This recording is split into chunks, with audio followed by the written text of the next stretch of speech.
যে বর্তমান সরকার জনগণের অভিপ্রায়ের ভিত্তিতে গঠিত সরকার, যাকে ইংরেজিতে বলে কনস্টিটিউয়েন্ট পাওয়ার বলে গঠিত সরকার। এর বাংলা হলো গাঠনিক ক্ষমতা প্রয়োগ করে সরকার গঠিত হয়েছে।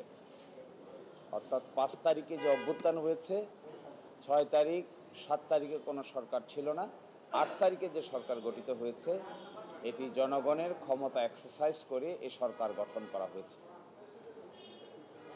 এবং এই সরকারের 3টা ম্যান্ডেট, একটা বিচার, একটা সংস্কার আর একটা নির্বাচন, এবং এরই আলোকে সরকার পরিচালিত হচ্ছে।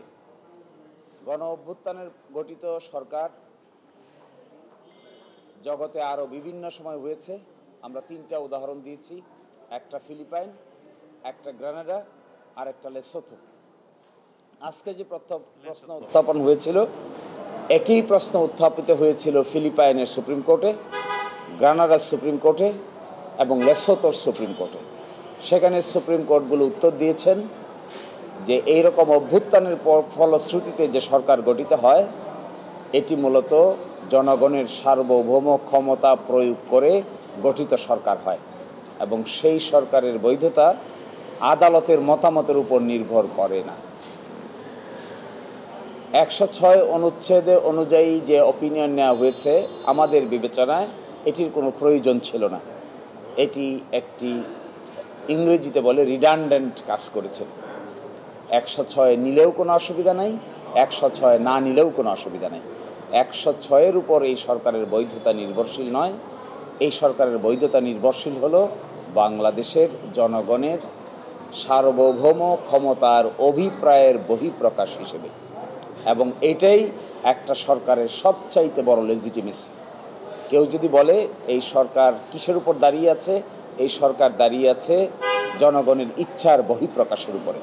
এবং সারা দুনিয়ায় আমরা রিসার্চ করে দেখিয়েছি, সারা দুনিয়ার কোথাও গণ অভ্যুত্থান হওয়ার পরে সরকার গঠনের জন্য আদালতের কাছে আসা হয় না, জনগণ নিজেরাই সরকার গঠন করেন। এখানেও তাই হয়েছে, সকলে মিলে কনসেনসাসের ভিত্তিতে সরকার গঠিত হয়েছে। এখানে আদালতের মতামতের পক্ষে বিপক্ষের কোনো প্রশ্ন জড়িত নেই। কারণ আপনারা দেখবেন বাংলাদেশের যে প্রধান বিচারপতি নিয়োগ হয়েছেন, বাংলাদেশের যে প্রধান উপদেষ্টা নিয়োগ হয়েছেন, তাদের নিয়োগপত্রের মধ্যে খুঁজে দেখবেন কোথাও 106-এর কোনো রেফারেন্স কেউ দেয় নাই। ফলে বর্তমান সরকার ইজ এ লেজিটিমেট গভর্নমেন্ট, এটি একটি বৈধ সরকার, এবং বৈধতার ভিত্তি হলো জনগণের ইচ্ছা, জনগণের অভিপ্রায়, জনগণের সার্বভৌম ক্ষমতার বহিঃপ্রকাশ। এই ধরনের সরকার পৃথিবীতে যেখানে গঠিত হয়েছে সেই সমস্ত জায়গায় অত্যন্ত শক্তিশালী সরকার গঠিত হয়েছে। এই জন্যই তারা সংস্কার করতে পারছে, এই জন্যই তারা বিচার করতে পারছে, এই জন্যই তারা নির্বাচনের আয়োজন করতে পারছে। এই কথাই আমরা আদালতের সামনে উপস্থাপন করেছি।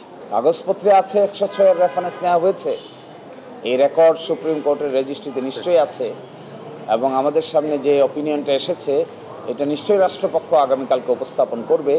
আমরাও দেখেছি, প্রাথমিকভাবে আমরা স্যাটিসফাইড যে নেওয়া হয়েছে, কিন্তু তখনকার যে সিচুয়েশন ছিল এই সিচুয়েশনের আলোকে নিয়েছেন।